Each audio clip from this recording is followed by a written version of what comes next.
Honestly, though, did Taylor Swift get her inspiration for the 1989 cover from these books? She may have. She's a reader. Okay. What are you doing? I'm doing the cover. Oh. Could I be in the book? Yeah, 100%. Nailed it.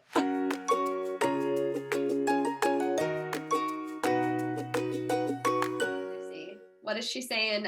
Mean Girls. There is a 95% chance we are about to talk about City of Glass.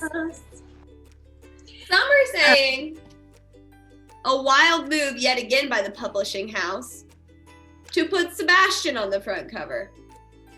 With the upcoming release of Chain of Iron and the Black Volume of the Dead, Chain of Thorns, the Wicked Powers trilogy, we are doing a deep dive back into the Shadowhunter Chronicles.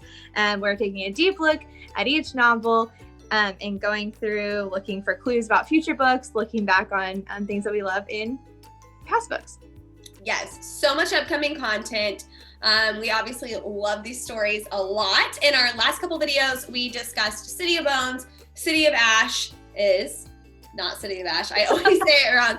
And today we're going to be taking a deep dive into Cassandra Clare's third novel. At the time, what we thought, how naive and silly of us, the conclusion of the Mortal Instruments series. Wild. How wild that we one time thought there would be 3 of these. We are about to get our 20th book. Insane. I don't know if I'm counting the Shadowhunter like codex or not. I don't know. We're around 20 at this point.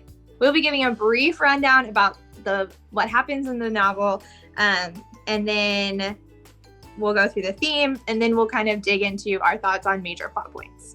We will be giving any future predictions. We'll be discussing details from not only this book, but all of the books, and I'm sure books that aren't even in this universe. So this is your spoiler warning. We're going to be talking about a lot of specifics. If you guys enjoy our video and our content, please feel free to give us a like, a comment, and a subscribe. Give us a subscribe. Boom. You can also follow us on Instagram at Kristen and Katie Reed.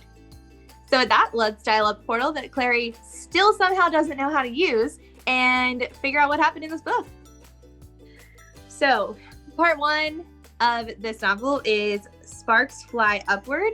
The quote at the beginning is, "Man is born to trouble as the sparks fly upward." It's from the Bible, and basically it means like things are going to go sideways whenever trouble starts. It's like human nature to react to bad things as they're happening. So the sparks flying upward are definitely like the beginning of this story. Everything just starts to go poorly. Basically, so our story begins the first line. Literally from the first line.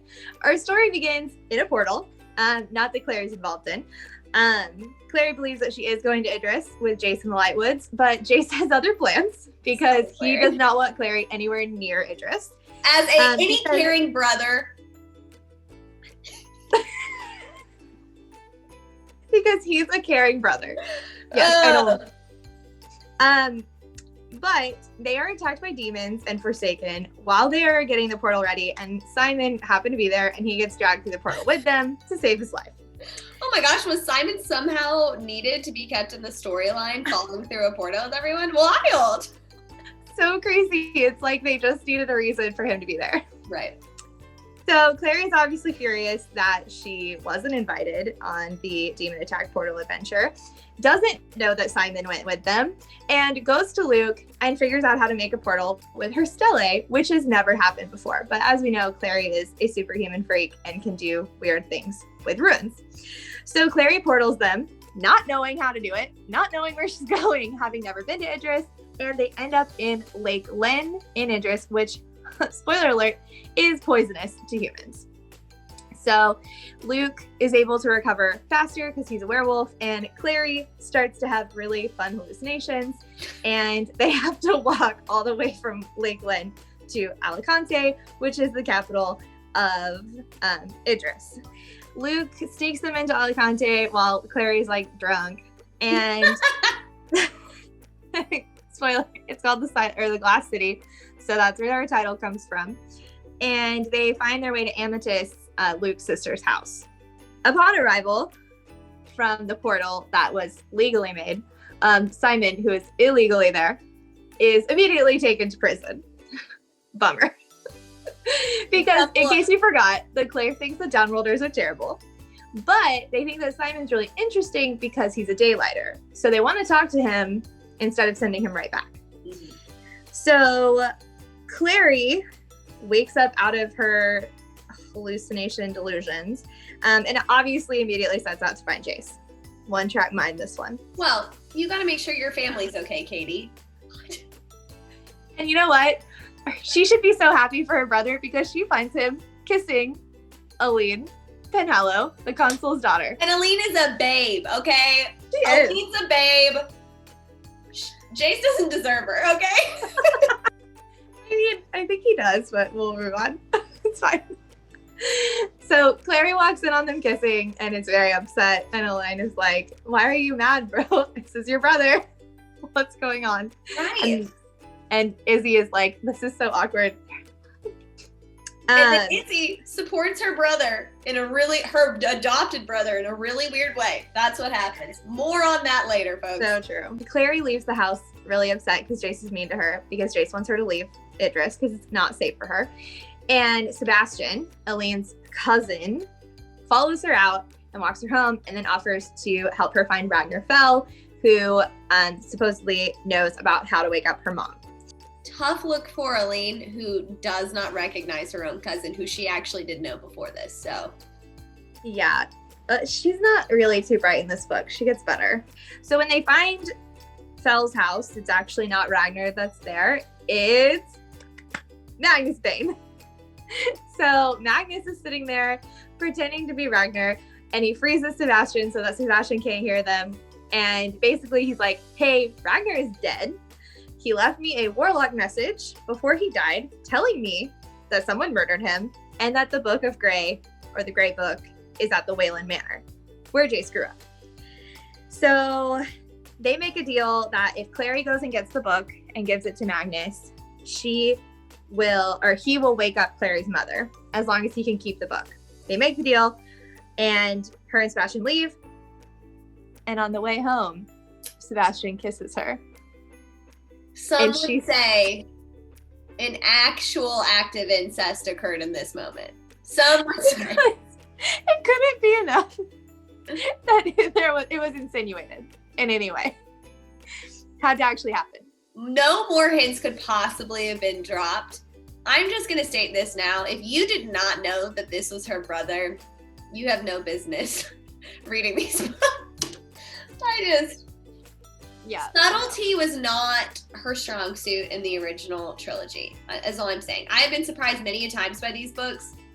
Not in this moment, folks. This moment was not one of them. She makes it painfully obvious that Sebastian will later be revealed to be her brother. It's just like so obvious.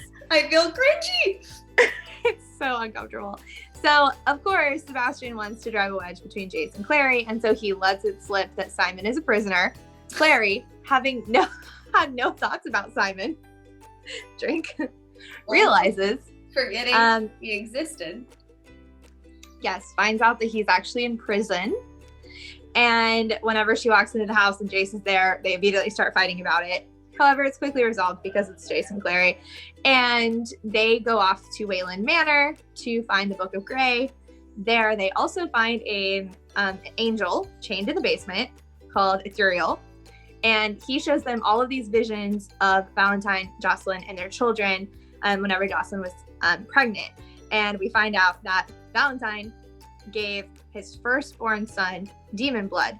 So obviously Jace thinks that he's a demon now. And whenever they release Ithuriel after he asks to die, they release him and the manor collapses. Obviously they have to have a quick makeout sesh because Jace thinks that he's a demon and Clary has no excuse. But she stops it because she realizes that he's using her basically to justify that he's a horrible being. Not because she thinks she's a bad person or that this is wrong, but because she thinks she's upset that Jace is using this because he thinks he's bad. To further yes, to further his own, this idea.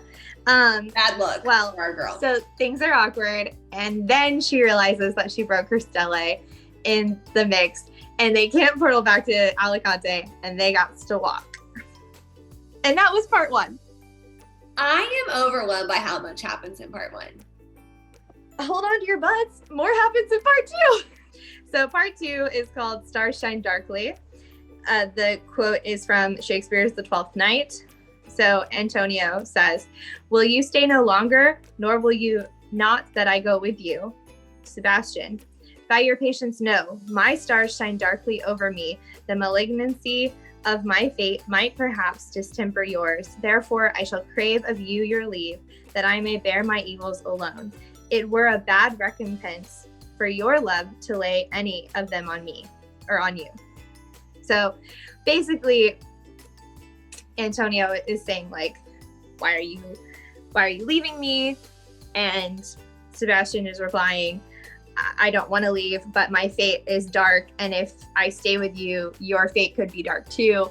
So I'm going to go bear this alone so that you can be happy. So the character in that is named Sebastian? Yeah. So she got the inspiration for mortal instruments from William. She just must be really influenced by Shakespeare. Definitely. Shakespeare, the Bible, and poetry. And a sprinkle of incest. Boom! Cassandra Clare, classic. Back at the Pin Hollows, the Lightwoods worry about Jace when all of a sudden Aline is attacked by a demon. Izzy runs to her defense, realizes the wards of the guard to the city are down. Alec leaves the house to help in the fight and finds Magnus, and they reconcile, thank goodness. Thank God. As Jace and Clary battle in the square, werewolves enter the fight. They all meet in the Hall of Accords, and Clary gives Magnus the Grey Book. When they finally realize Simon might need help in prison. Drink. My goodness. The gang goes to break him out. They also end up saving Samuel, who turns out to be Hodge. What? Who saw that coming? Oh my God. Oh, is this the conclusion of one story in an unfinished storyline from the first book? Just as Hodge is about to tell the gang about the mortal mirror, Sebastian kills him. They head back to the Hall of Accords and discover that Max was murdered by Sebastian. Valentine holograms in to tell the Clave his conditions, which, let me just say, this was before Tupac was doing it. That's all I'm saying. He was dropping into the hall. Jace discovers a way to trick Sebastian and visits Clary before he leaves on his, what he thinks is a mission that he's probably going to die on. Okay, part 3, a lot of stuff happens, but again, it's kind of easier to condense. So Clary's mom, at the very end of part 2, she walks through the door, alive and awake. It's Brittany, bitch. Boom! Hashtag free Brittany. Okay. Also, is this what the story's about? It's trying to get Clary's mom back. My God. Here she is, and all of a sudden Clary's like, get out of here, Mom. How dare you? Clary's so mad at her mom when she wakes up. It's great. It's like, this is literally all we've been going towards, and now she's like, good, you're safe. I'm so mad at you. So F off, Mom. I forgot to do the first part. Okay, so part 3 is called The Way to Heaven, which, as you guys remember, I'm sure, from video 1, this whole thing's been like an allegory of like descending down into hell and how the path up towards heaven is harder. Okay, so the quote at the beginning is from a poem by Siegfried Sassoon. Fun name. Oh yes, I know that the way to heaven was easy. We found the little kingdom of our passion that all can share who walk the road of lovers. In wild and secret happiness we stumbled, and gods and demons clamored in our senses. It's a poem called The Imperfect Lover. I like that poem. So, nice. I know. I like it. And it's, of course, very fitting that we immediately find out that Jace and Clary are not siblings. Hallelujah, hallelujah, hallelujah. Praise be. My God. Which of the day. We all knew, and even Clary and Jace had the feeling that it's good to be, have it spelled out exactly. So Clary's mom wakes up, and she tells her everything that happened whenever Valentine came to get her, that she was she could hear Valentine whenever she was asleep, and he would just come in and talk to her, of course, because that's what villains do. Monologue all day. Exposition! It really moves the plot so that we know all of Valentine's plots. So he tells her all about how he figured out that the only way to bring Jace to his side was to like position him against the Clave. So basically like breaking all of his old ties, and that included Clary. So he made them think that they were siblings. Then we also find out that Sebastian is Clary's brother. Ba, ba, ba. And all of a sudden, Clary feels like it's just so wrong and how disgusting that she kissed her brother. How convenient. Changes her tune really quick on that.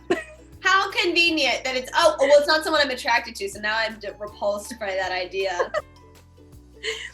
So as Clary's learning this, luckily, Jace is also learning it from Sebastian. He learns Sebastian's story, which is that he's the real Jonathan Christopher. He's the one that actually has demon blood, and Jace is the one that also has extra angel blood. So will the real Jonathan Christopher please stand up? Please stand up. Please stand up. Jonathan Christopher, dear God, who are you? Nobody knows. We learned that Jonathan Christopher has always resented Jace because clearly Valentine actually could love him. He isn't part demon, and Valentine hates demons, so it's a whole thing. Okay, but you know what else is weird, Katie? Is like we are led to believe that the reason Sebastian, aka Jonathan Christopher, is so evil is because demon blood's been put in him. And yet another major storyline is that our characters that are half demon, all the downworlders, are really great. It is interesting that like the way that he got his demon blood made it like burn out his humanity. Yeah. Instead of the werewolf disease doesn't burn out your humanity. It does put a little demon in you. But like a warlock is half demon. Half demon. Whereas like a werewolf, I don't know how much demon blood they actually have. Or if it's right. They're from like, you know what I mean? Anyways, I digress. You're not wrong. We'll have to think on that. Sebastian is put in charge of using the mortal sword to bring demons into Idris for like a big showdown. And whenever he actually succeeds in doing that, Jace and him have a big fight. Jace is definitely losing, and then is that Izzy's music? Whoosh. Izzy's the best. She literally solidifies herself as like top 10 badass. Should she have been on the cover? Some are saying she should have been on this cover. So Izzy comes, and together, Izzy and Jace are able to take down Sebastian. After that showdown, Jace decides to go to Lake Glen, where they've discovered, even though, okay, so Lake Glen is the mortal mirror. We figure that much out. Lake Glen is the mortal mirror.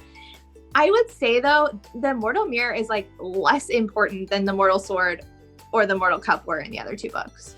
Yeah, but it is where the pivotal scene takes place where Jake dies.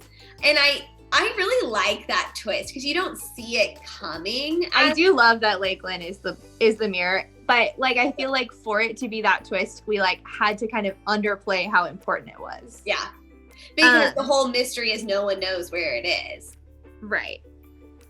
Okay, so on the flip side, in Alicante, Clary wakes up and realizes, or she's talking to her mom. They all go to the Hall of Accords, and Clary creates the Unity Ruin that lets Shadowhunters and Downworlders pair together to go into battle. We're all in this together. No, when we stand hand in hand.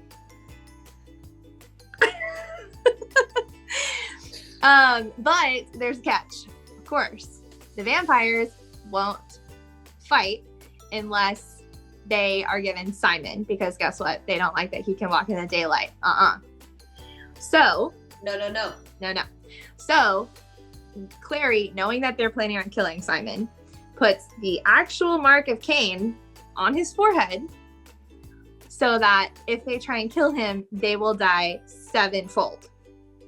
Which is kind of cool. I kind of like it. Insane. Don't touch my best friend or you die. Or you will literally die. As they are going to fight, Clary, shockingly, is cool with being left behind.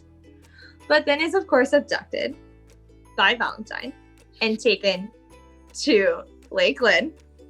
where he plans on raising Raziel. So she's like, he like uses a rune to like bind and gag her. But guess what? Jace shows up and he fights Valentine, and Valentine has to kill Jace. And it is one of the most humanizing scenes of any villain. Valentine has to kill Jace.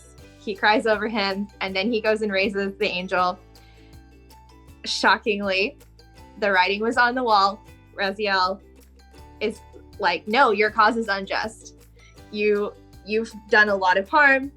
You don't know what you're doing. And he kills him. Just straight up, our main villain is killed basically by his own doing. And the angel looks at Clary and says, like, I have been raised. You are the one that's worthy. What do you want? And she just thinks Jace. Jace is brought back. End of world hunger, not world peace. Katie, no, give none of that. My no longer brother, baby. I need you to know that I would also pick Jace. No, 100%. It's just like when you make the rule where you can wish for anything, it opens a can of worms. That's true. You're not wrong. So she picks Jace. He wakes up, and we find out that the demons are off of the battlefield, that everyone's okay, and we go into the epilogue. Across the sky in stars. This is the quote from T.S. Eliot. I loved you, so I drew those tides of men into my hands and wrote my will across the skies and stars. Also, just a very beautiful. Oh, beautiful. The last section, the last part in the epilogue are just so pretty. So they're just all happy they get to be together. Clary and Jace like make out on the steps. I get it, they're teenagers. A little underwhelming for me. At this point, they haven't been holding back at all. So the fact that they can now publicly be together and this is all they're doing is like, really? What was the only thing, the spice, like the thrill of it not being okay? Like, where's the heat, folks? So that's what happens in this book, plus some of our takes that we just cannot control ourselves. We have to talk about. We're going to dive into a few more major plotline points here in just a minute. But first, Katie, let's discuss the theme of this book and this trilogy. So we've been leading up to this one. It's a big one. The theme of this book is 100% found family. Found family. The scars? You drew in the stars, some are saying. Yes. Definitely a through line is also like fate and stars and that's, yeah. But The definitely we've been gearing up to this idea of found family. Jace firmly fits into the Lightwood family in this book. Luke and Jocelyn and Clary solidify that they were a family, and and Simon, that like this solidified their found family, and that even like Jace and Clary not being related, now they can be together and form, like in the future, be a family. Yeah. So, in a legal way. My favorite, I think it might be my favorite theme and trope. I think just for me, because I love the idea of free will. I love all of that. I love doing things not out of obligation because you feel like you have to, but because you chose this. I love found family. I love it so much. Yeah. I feel like these are the people you choose to ride or die for, and it's just, I don't know, maybe it's just the most relatable to me, but it just makes me the most emotional when I read these stories. It always makes me think of Jace being all alone. It makes me think of Bryce and Danica in Crescent City. It makes me think of Harry, Ron, and Hermione. Like, just my absolute, like, those are families that aren't families. TV shows really do it a lot too, because obviously you're only focusing on your main characters. So they're like, why are these friends always hanging out on Thanksgiving instead of being with their family? Like, I don't know, but I love that because they love each other. That's why. Yeah, I agree. Found family, or like just found family and finding people that you choose is definitely, you're my found family. Kitty! Stop! Okay, so now that we've discussed the theme of not just this book, but honestly, the overarching theme of this entire trilogy, we want to go through just the 10 major plot points that stood out to us. Obviously, this book is packed with a lot of action, a lot of dialogue, a lot goes on here, but we just want to kind of quickly run through the big moments and kind of just look at them through a lens today. After, the first time you dive into this, you just consume it so fast. Like, let's reflect. What holds up? What doesn't hold up? Our first big plot point is Jace and Simon going to Idris. Yes, yet again, Jace and Simon, who act like they don't like each other, are put into a situation where they're together, and I love that. And they're a great duo, okay? Again, a great duo, just like in City of Ashes. Like, I love it when they're alone together, just bickering, because even though Simon annoys me, I think Simon and Jace are the funniest characters. Agreed. Like, Magnus is also funny, but Magnus is just so caring. Yeah. Well, and Magnus is like a vibe in and of itself. You know what I mean? Like, he has a lot going on, whereas like Jace and Simon honestly have like the most similar wit. Yes, which is why Clare is drawn to them, because they're similar sometimes. Obviously, Jace is better, but you know what I mean. Big moment number 2 is Clary portaling in and going to Lakeland and then Amethyst's. I really like that Clary stumbles upon the mirror without knowing she stumbles upon it, just like she does in book 1 with the Mortal Cup. She sees the card, she sees the Mortal Cup on the card, and you don't know it, and then it comes back up later. Same in this book, she literally falls and shatters through the mirror, and we don't realize it until later that was the mirror. I love that. I do too, and I love that it's like not something that you like have. Yes. It's just there. Like, it will always be there. Yes. I really like that. And yeah, like, and even though I don't think that Clare is the main character of this book, she's definitely like, her and Jace are the most connected to the mortal instruments. And then it's also really interesting for us to kind of get a background into Jace's family from Luke's sister without knowing we're getting the story of Jace's dad. You know what I mean? Like, how that's really a cool twist too when you reread it, knowing the whole time she was married to Stephen Herringdale. Stephen Herringdale is Jace's father. That's so cool.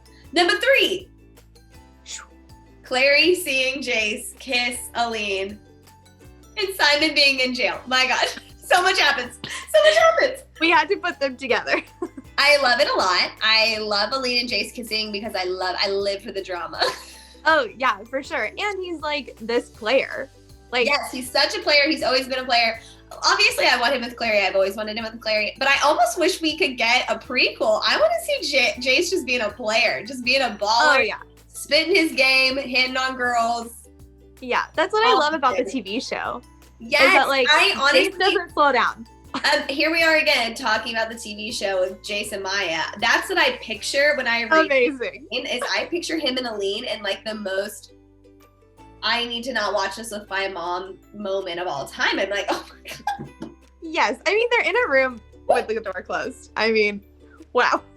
So, and then Simon's in jail, and that's really important because he's introduced to Samuel, and Samuel Hodge kind of like, I think helps give Simon a different perspective on shadow hunters. He's had this like really small view into what shadow hunters are, and I think that it's really helpful that he meets this other shadow hunter who's been treated horribly by his own kind, and like Samuel helps him learn and understand that like Jace and Isabel and Alec are like radical in the like what Samuel has come from.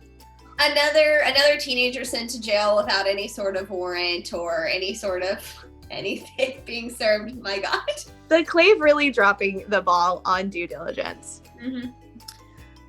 Number 4, the Sebastian Ragner fell house call scene. I can just see it so clearly. I can just see Magnus turning around. I love the scene so much. I love Clare and Magnus, although you haven't spent a lot of time with the two of them together. They know each other. They have a history. Magnus has known her whole life. I just think it's so clever to be like, okay, listen, I don't know if we can trust this guy. I had to freeze him.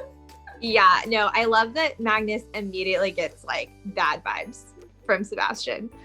Okay, so the introduction of Sebastian is really important because in contrast, we immediately get to see Clary recoil from incest without knowing it. Oh, thank God our girl's not a monster. Doesn't like incest. She doesn't know she doesn't like incest. Currently, she thinks she does like incest, but her body is giving her signs that actually she doesn't like incest. Which, I mean, like, is, okay, whenever I said that, like, Clary didn't have an excuse, I mean, it would be really confusing if you were like, how come it feels gross when other boys touch me, but not gross when my brother touches me?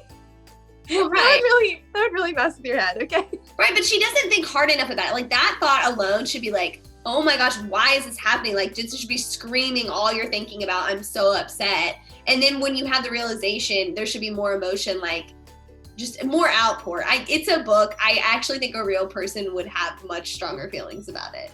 Or they would be psychotic and we would not root for them. It's unrealistic. I mean, in a book about demons and werewolves. Yeah, Katie, yeah. Izzy is like, listen, I really love my brother, who's not my brother, Jace. And I hate watching him suffer. I know he's in love with you. So when this is all over, you need to stay away. Not like, this is gross. Just, I want to be there to support him. Meanwhile, our boy Simon pulling the same crap. I'm so sorry. These people are not real. I would kick you out. I'd be like, guys, Katie, we can't talk to her anymore. You would not kick me out. Try me. I mean, I think that you would not hide your feelings. In the way that Clary should have been hiding her feelings, you are correct. Number 5. The Wayland Manor is such a cool scene. I mean, cool. It's really tragic. It's so messed up. The fact that this angel is still down in the basement.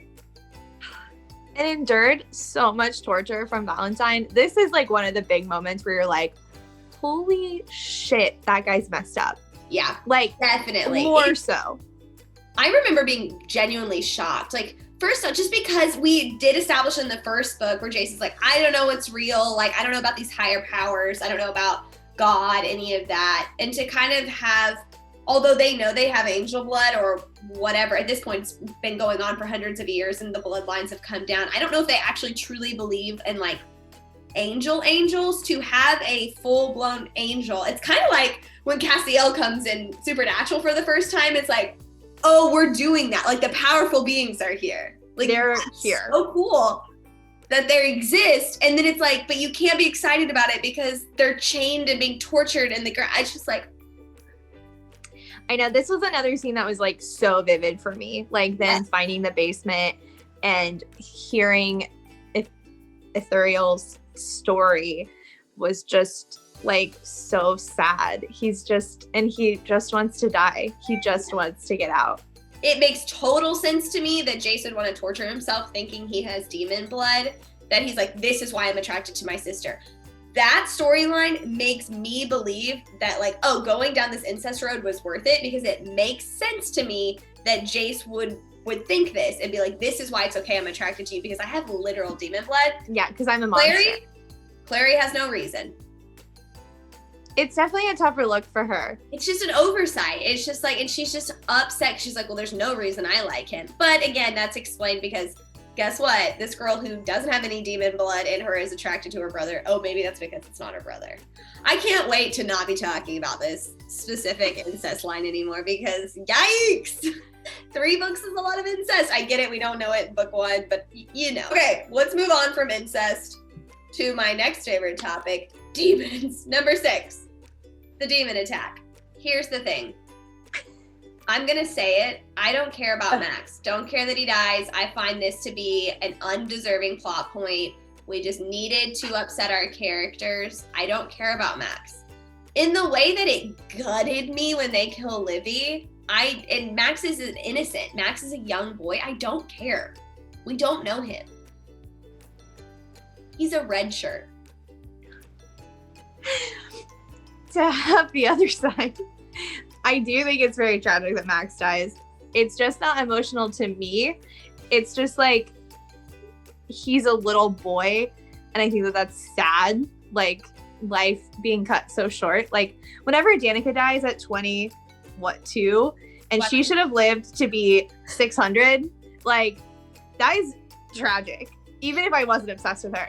So I just think that like life being cut short so young is really tragic and like helps. So how does it not land? Like, how is it you have the easiest emotional manipulation here is like in someone's life ending earlier than it should, and like I don't care. And it still doesn't land as well as it should.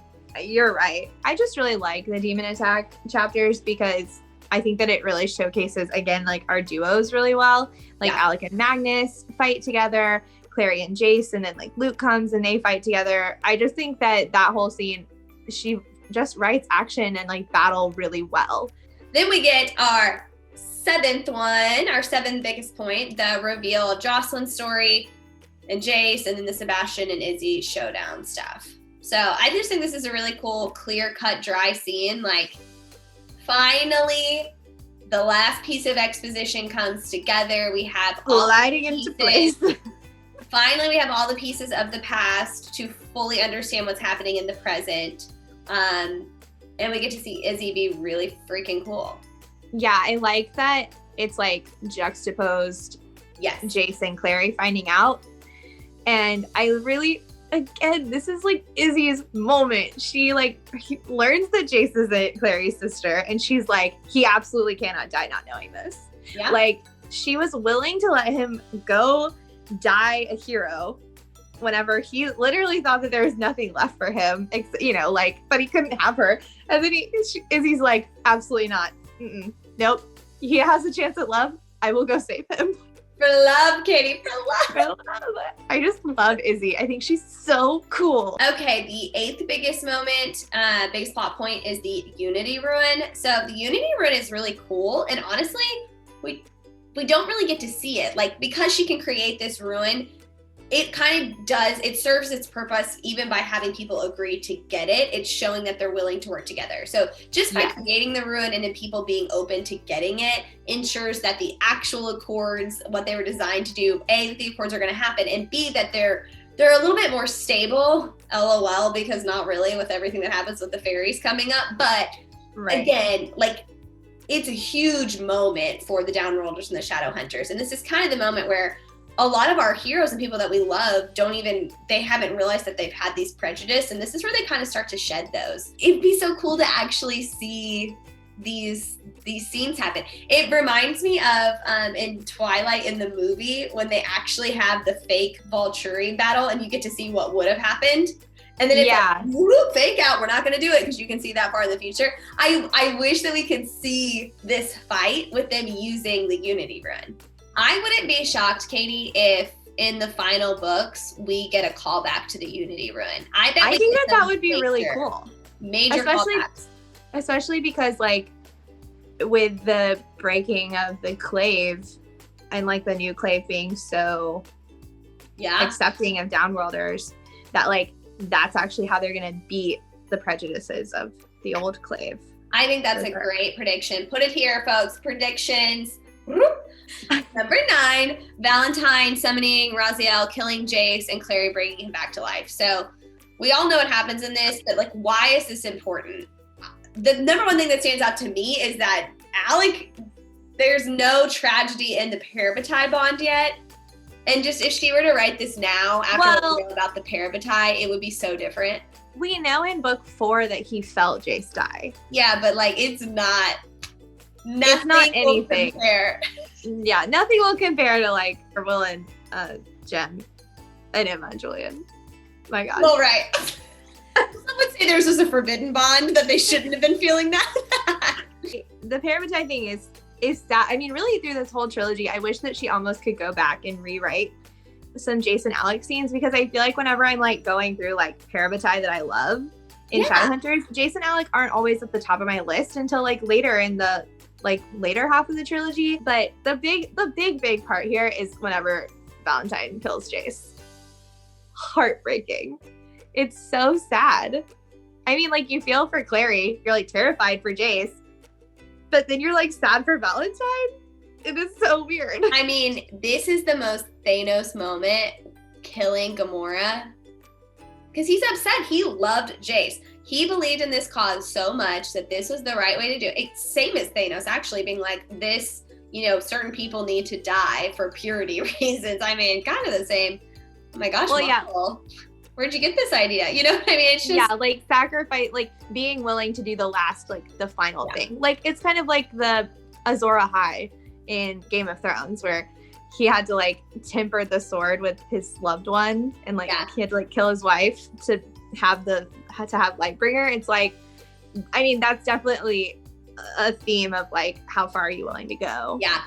And I think that's where a lot of bad guys, and why this story stands out and stands the test of time in my brain, is because it's not just straightforward, they're evil. Okay, the 10th plot point is just the epilogue, kind of wrapping up our whole story. I like it. It's short. I wish we got more. I wish they went back to New York and we saw more of their life, but we get it. But we get the 4th book.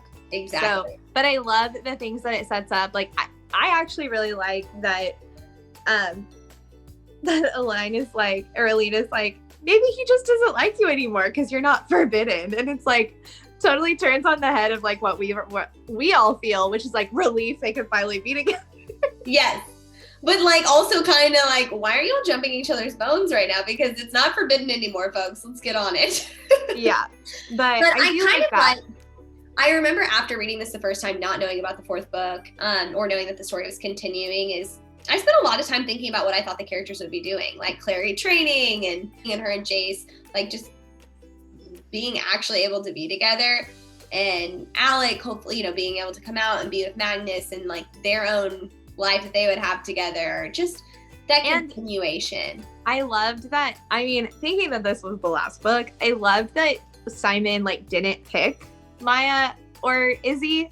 Yeah. I really liked that. Like, I liked that he got in book 2, he got a lot of time with Maya, and in book 3, he got time with Izzy and like helped her come out of her bedroom, like out of her grief. Yeah. And I just really liked that this book kind of left it open to where like he could pursue either. Yeah. Okay, so with that, Katie, what is your Goodreads rating for City of Glass? This is a 5 out of 5, baby. 5 out of 5. 10 yeah, and a 10 out of 10. Yeah, 100%. This book is classic. I love this book. This is the book I reread the most in the trilogy, or in the whole series, all 6 books. I love this book whenever I first read it. I think the pacing is so good. I think it's so impressive that she can like pull these characters apart and bring them back together so seamlessly. I love the reveal. I love this book. Retweet. I feel the exact same way. I love it. And so that concludes our City of Glass deep dive, folks. Until next time, I'm Kristen. I'm Katie. Stay incest free out there.